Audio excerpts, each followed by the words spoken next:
Tasmania is the southernmost state of Australia, an island separated from the mainland by the Bass Strait, roughly 240 kilometers of open water. Almost half the island lies within reserves, national parks, and World Heritage areas. Mountains, lakes, rugged cliffs, sweeping bays. A slow, quiet corner of the world that felt, to most people who lived there and visited, like somewhere nothing terrible could happen. The small town of Port Arthur sits on the Tasman Peninsula 60 kilometers south of the state capital, Hobart. It was originally a British penal colony abandoned as a prison in 1877 and left to slowly decay.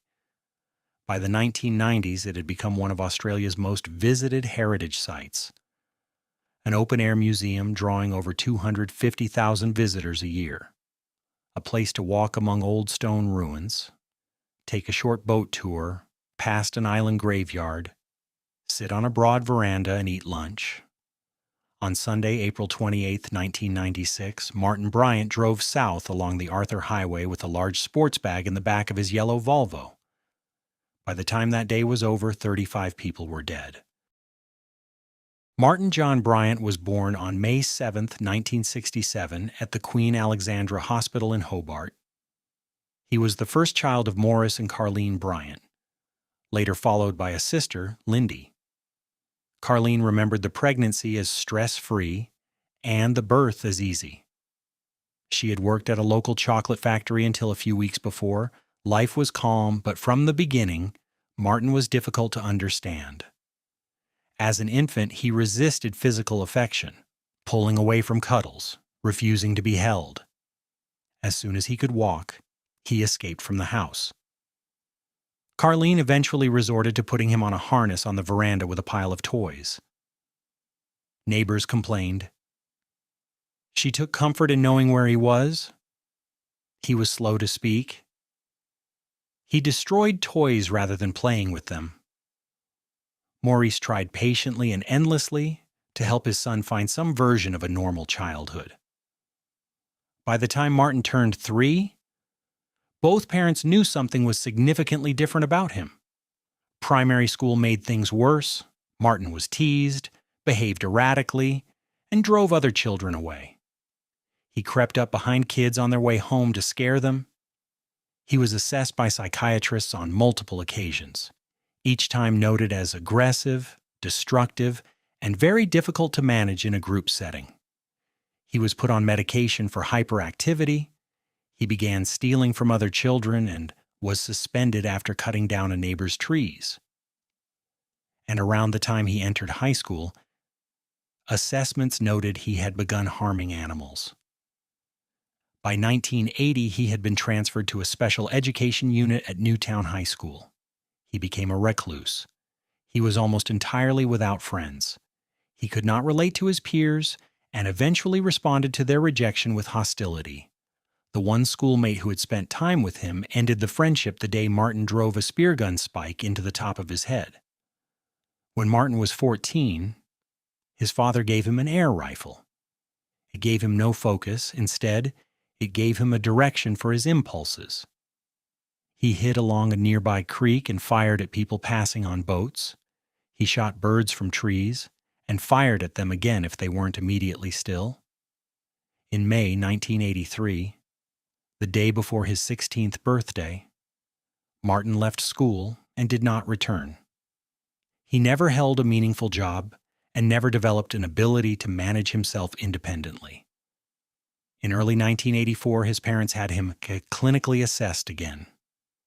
The psychiatrist, Dr. Eric Cunningham Dax, concluded after a short interview that Martin would be unemployable, that he would annoy and upset people in any working environment to the point where he would always be in trouble. He predicted Martin would need to live on a disability pension. His notes read, "Cannot read or write. Does a bit of gardening, watches TV.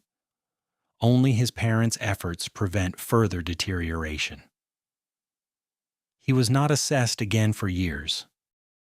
By early 1987, Martin had a small lawn mowing business. He was 19. Through this work, he met a woman named Helen Harvey. Helen was 54 years old, the heiress to a significant share in the Tattersall's lottery fortune. Her grandfather had been general manager to the man who created the company. Helen had worked a routine office job until she was 28, and then simply stopped, returning to her family home to live with her mother. She was, by any account, an unusual woman, heavy-set, missing some teeth, often wearing old unwashed clothes, but entirely harmless. Her home housed 14 dogs and over 40 cats. Martin began doing her lawns and handyman work. They became close, very close. By the early 1990s, they were spending every day together, eating at restaurants around Hobart, shopping, traveling. In 3 years, Helen bought 30 cars. She and Martin were inseparable and always denied any romantic relationship, though the nature of their bond puzzled those around them. Helen was the only real friend Martin had ever had. In 1991, they moved together to a 29-hectare farm in Copping, keeping Helen's house in the city vacant. Neighbors at Copping remembered Martin as someone to be avoided. He always carried an air rifle, fired it at tourists stopping at a roadside stall, and roamed nearby properties at night shooting at dogs when they barked. Helen was a nervous driver. She feared exceeding 60 kilometers an hour even on open roads. The reason, she told people, was Martin. He would lunge for the steering wheel without warning. A sudden childlike impulse he could neither control nor stop. On 2 separate occasions, he had caused her to leave the road entirely. On October 20th, 1992, Helen swerved into oncoming traffic while Martin grabbed the wheel. The collision was head-on. Helen was killed instantly. Martin was hospitalized for 7 months with severe spinal and neck injuries. Helen's will named Martin as her sole beneficiary. He inherited assets worth over $650,000. Martin Bryant, recognizing immediately that her son had no capacity to manage such a sum, applied for and was granted guardianship. Martin's finances were placed under independent management to be released to him in controlled amounts over the course of his life. Martin was briefly investigated by police for his role in the accident. He was eventually cleared. Maurice Bryant had quietly transferred the family's joint bank accounts into Carlene's name some weeks before the accident with Helen. On August 14th, 1993, he drove to the Copping farm for the weekend. That evening he rang Carlene. He told her he loved her. He had not said that when calling from away before, and she assumed he had had a few drinks. He called his daughter Lindy in Queensland and told her he loved her too. He did not call Martin. The next morning, a visitor arrived at the farmhouse to answer an advertisement for a horse float. He found a note pinned to the door in Maurice's handwriting. Call the police. A search was conducted over 2 days. Martin, during the search, wandered around the property while officers worked, attempting to ask female recruits out on dates. He appeared to be in good humor. Maurice's body was eventually found at the bottom of one of the dams on the property, a diving weight belt around his neck. It was ruled a suicide. He was 60 years old. When a constable took Martin to formally identify his father, Martin stood for several moments looking at the body, nodded, and walked away. He appeared to be almost laughing. Martin now had no one. Helen was gone, his father was gone. His mother remained, but the connection was strained. He sold the farm, moved back into Helen's old city property alone, and began a pattern of erratic behavior that would continue for 3 years. He started dressing in elaborate outfits, a gray linen suit with lizard skin shoes and a Panama hat, briefcase in hand, telling anyone who would listen he had a well-paying career. On other occasions, he wore an electric blue suit with a ruffled shirt to restaurants where he had no reservations and would sit alone. He traveled internationally 6 times to Europe, 3 times to Southeast Asia, to New Zealand, Japan, the United States. He came home early from nearly every trip, dissatisfied and restless.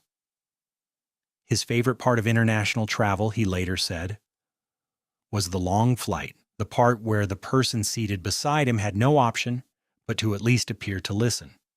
Between 1993 and 1996, he grew increasingly isolated, increasingly hostile, and increasingly focused on one subject: firearms.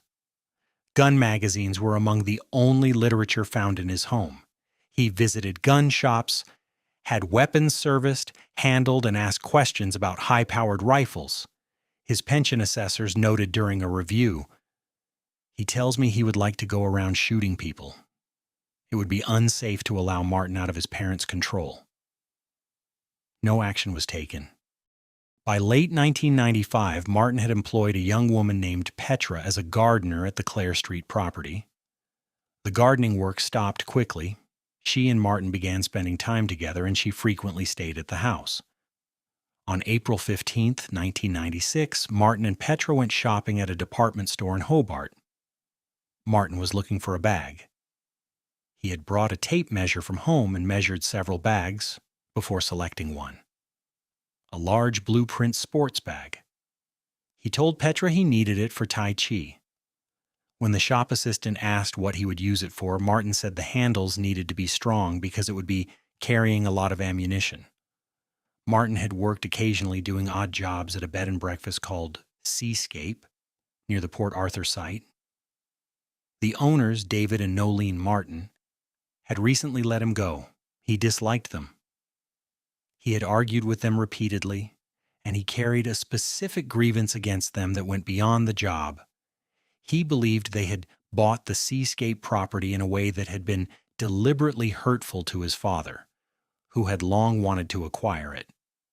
He blamed the Martins, the bed and breakfast Martins, for the depression that led his father to take his own life. On April 25th, he and Petra drove to the nearby town of Richmond. He had bought a new camera and wanted to test it. He spoke to a local shopkeeper, asked how busy Richmond was on Sundays, and made comments about Japanese tourists that were noted as offensive. He said things like this regularly. On the evening of Saturday, April 27th, Martin and Petra had dinner at Carlene's house. Martin drank more than usual, became talkative and slightly aggressive, though in a manner people around him put down to the alcohol. After dinner, they went to a nightclub, then returned to Clare Street. For the first time anyone who knew him could remember, Martin set an alarm.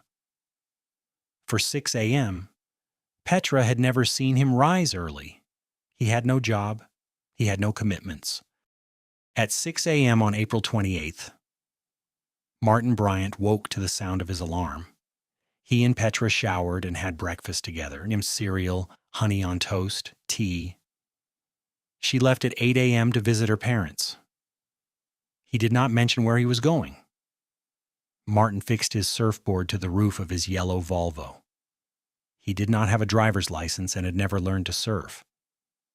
He put the surfboard on the car regularly because he wanted people to think he did. He walked back inside, picked up the large blue sports bag, which he had packed the night before, and placed it in the boot along with several other items. At 9:47 a.m., he set his home alarm and pulled out of the Clare Street driveway, heading south. He stopped 4 times on the way. He bought a cigarette lighter, a bottle of tomato sauce, paid for in small coins, a coffee at a service station in Forset, asking the attendant to let the kettle boil for less time than usual, and $15 worth of petrol at a bakery further along the road. At each stop, he was noted. At the service station, he mentioned he was going surfing at Roaring Beach. The attendant could see the surfboard on the roof. He knew the conditions weren't right for surfing that day. He didn't say anything. 5 kilometers before Port Arthur, Martin turned off toward Seascape. He arrived just before noon. David and Nolene Martin were inside cleaning after a busy weekend. Martin drove up, reversed his Volvo close to the front door, and went inside. 20 minutes later, he came back out and locked the door with the Martins' own keys. At that moment, a couple named Maureen and John Mason pulled into the driveway. They had been visiting Port Arthur that morning and wanted to check the guest house as a possible place to stay on a future trip. They noticed the man who appeared, wavy blonde hair past his shoulders, casually dressed, was making jerking movements with his hands and couldn't keep still. John asked if they could look at one of the apartments. Martin said his mother and father were out for 10 minutes and he couldn't show them around. Maureen urged John to leave. As they drove away, she looked back. Martin was standing completely still, staring after them. It was 12:35 p.m. A short while later, Martin stopped to help two motorists whose car had overheated on the road. He chatted with them briefly. When they asked if he was going surfing, he said, "No, I'm going to the Isle of the Dead to get rid of some wasps." He suggested they meet him later at the Port Arthur Café. The Port Arthur historic site was busy that Sunday. Tourists spread across the vast grounds, moving between the old stone ruins of the church, the guard tower, the governor's residence, and the jetty. The Broad Arrow Café was a large colonial-style building near the center of the site, with a wide veranda area outside and a gift shop adjoining it. Lunch service was in full swing. Around 60 people were seated inside or waiting to be served. Martin paid his $13 entrance fee just after 1 p.m. and parked in the lower lot near the cafe. He sat in his car for about 30 seconds, then went to the boot, spent a couple of minutes there, and picked up the blue sports bag from the back seat. He walked toward the Broad Arrow Café. At just past 1:30 p.m., he ordered food and 2 juices, carried his tray to a table on the veranda. He set the heavy bag down beside him. He commented loudly that there were a lot of wasps about. He complained about the parking. He mentioned there weren't many Japanese tourists. Nobody paid much attention to him. He ate quickly. When he finished, he stood abruptly, almost knocking his tray, and picked up the bag. He carried his tray back inside, asked someone to hold the door, and walked through to the interior dining area. He placed the bag on an empty table in the northwest corner, unzipped it, and removed an AR-15 semi-automatic rifle fitted with a 30-round magazine. Within approximately 4 seconds, he fired 5 shots. 3 people seated at a nearby table were killed before any of them had time to react. Shots continued immediately. Martin moved through the cafe, firing methodically. People dived under tables, threw themselves over others, pressed to the floor. One man stood up shouting. He was shot immediately. People leaped on top of strangers to cover them. The room filled with a sound and smell that would stay with every survivor for the rest of their lives. Within the first 90 seconds, moving through the cafe and then into the adjoining gift shop and back again, Martin Bryant fired 29 rounds. 20 people were dead, 12 were injured. Cafe kitchen staff escaped through the rear and ran for help. Gift shop workers hid behind display shelves and a curtain. 3 people near a locked exit door at the back of the gift shop were shot where they crouched. People sitting on tourist buses outside watched him step onto the veranda and fire toward the ruins across the site. People sitting on tourist buses outside watched him step onto the veranda and fire toward the ruins across the site. Others scattered across the open grounds of the heritage site, running toward the water, toward the information center, toward anything that offered cover. Martin walked back to his Volvo. He opened the boot and retrieved a second weapon. A military-style .308 semi-automatic rifle. He fired across the water toward the ruins, then back toward the cafe, then got into the driver's seat of the Volvo. He paused for a moment, then he got back out and walked toward the parked tourist buses. A bus driver was shot and killed. A woman sheltering behind a bus was hit. Martin moved methodically through the car park. Then he walked onto one of the buses. 2 women sat motionless. He shot and killed one of them. He boarded the next bus after a man who had gone to the aid of his dying wife. The man tried to hide behind seats. Martin pressed the rifle forward. "No one gets away from me," he said. He fired. The bullet struck the man in the neck. He felt immediate paralysis, then regained sensation and managed to walk off the bus. 10 minutes later, he found his way back to his wife.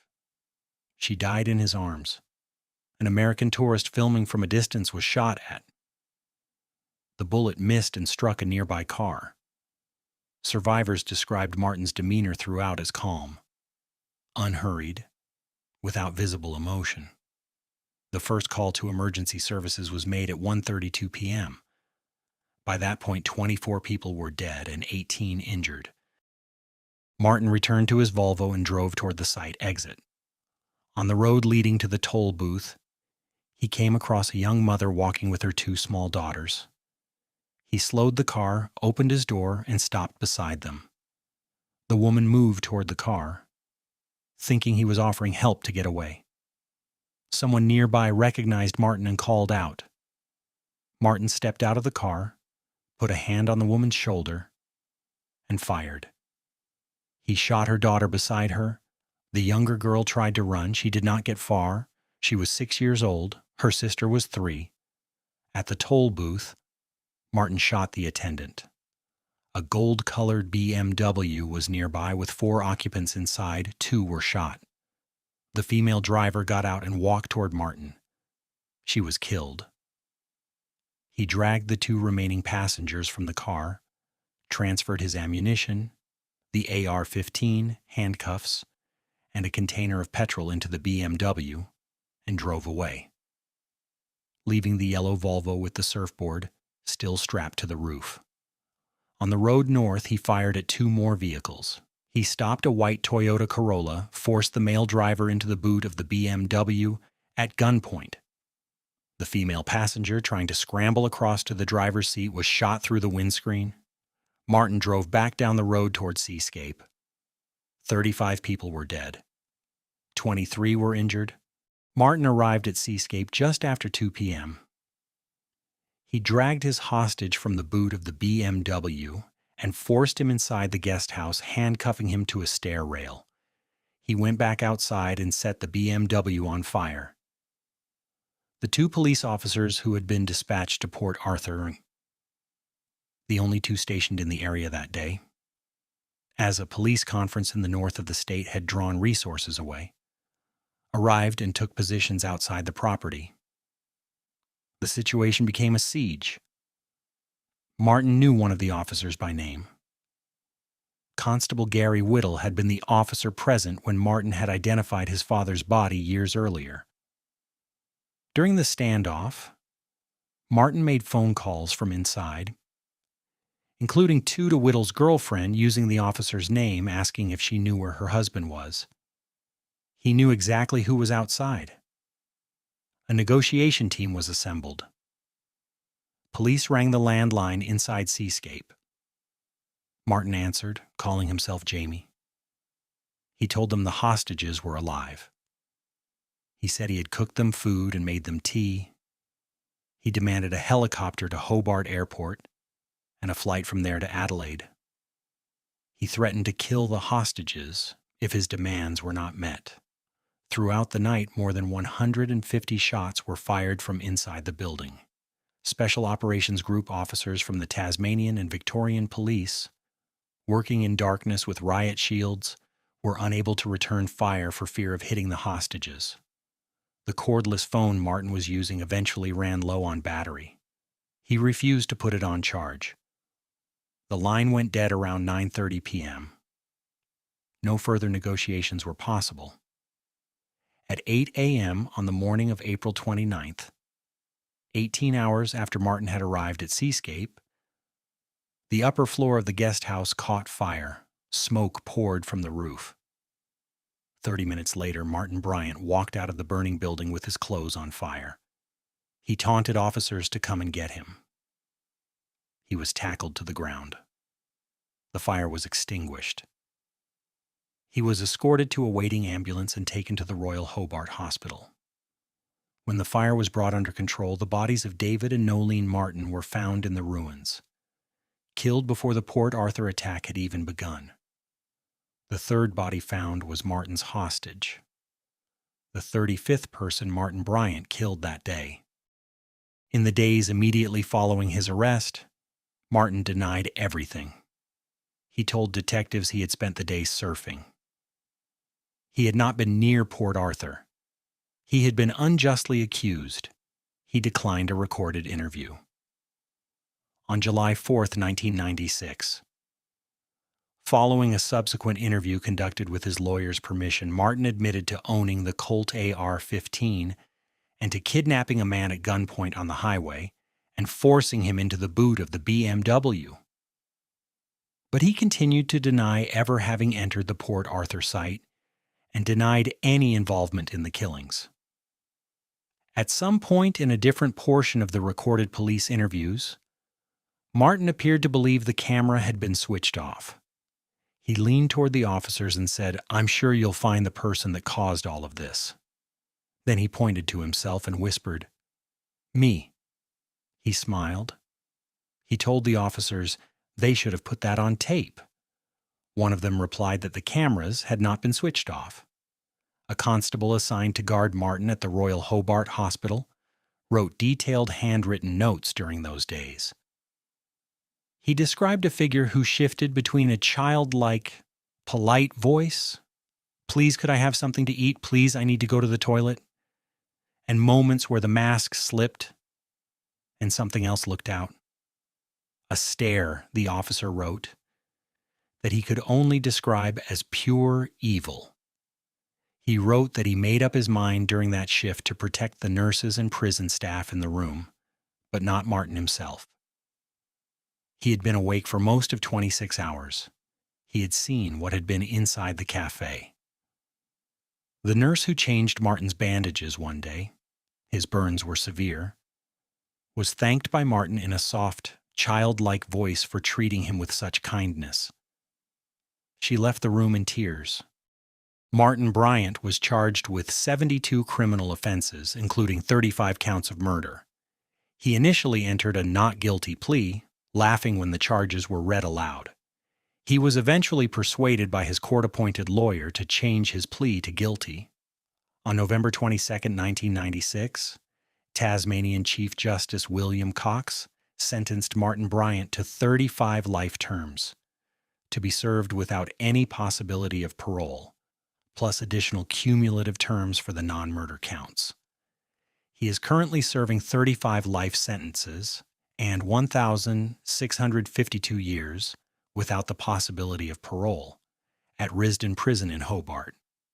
He was the first person in Australian history to be sentenced with no possibility of parole whatsoever. Psychiatric assessments conducted at the time found Martin to be intellectually disabled, his full-scale IQ tested at 66, placing him in the lowest 1 to 2% of the population. He was found not to have a diagnosable mental illness such as schizophrenia, but rather to be severely limited by a combination of intellectual disability and personality disorder. He was judged fit to stand trial. His defense psychiatrist stated that Martin understood what he had done, that his actions had been planned, and that the primary factor enabling the massacre was his access, through his inherited wealth, to a significant arsenal of legal firearms. He had purchased the Colt AR-15 for $5,000. He had visited Port Arthur multiple times in the weeks before the attack. A gun shop operator confirmed he had brought weapons in for service shortly beforehand. The judge found the shooting had been premeditated. In the years of his imprisonment, Martin has attempted to take his own life multiple times. He was held in near-total isolation for the first 8 months of his sentence. In 2006, he was moved to the Wilfrid Lopes Center, a secure mental health facility attached to Risdon Prison. Reports from those who have seen him describe him as an overweight, physically deteriorated figure. He will die in prison. The Port Arthur massacre prompted the most significant firearms legislation reform in Australian history. Within 2 weeks, Prime Minister John Howard announced the National Firearms Agreement, a sweeping package that banned automatic and semi-automatic rifles and pump-action shotguns, imposed new restrictions on licensing and storage, and established a mandatory nationwide buyback program.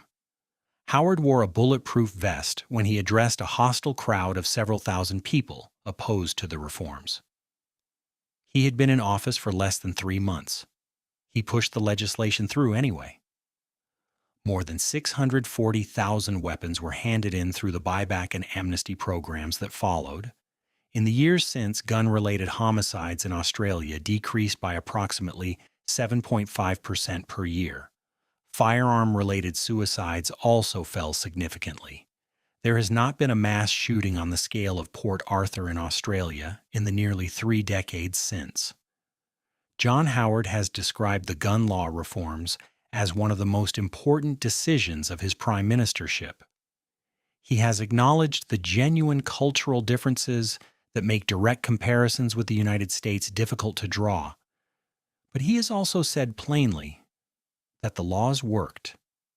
The Port Arthur historic site itself was closed for a period after the massacre. A memorial was eventually built on the grounds. The Broad Arrow Café was not rebuilt, its ruins still stand, stone walls, no roof, open to the sky, as a place of remembrance for the 35 people who came there for lunch on a Sunday afternoon and did not go home. Tasmania is still one of the most beautiful places in the world. The ruins are still there. And a place that once felt like somewhere nothing terrible could happen learned, as places always eventually learn, that no geography is immune to what human beings are capable of. The 35 deserve to be remembered by name. They have been named here. That is the least that can be done.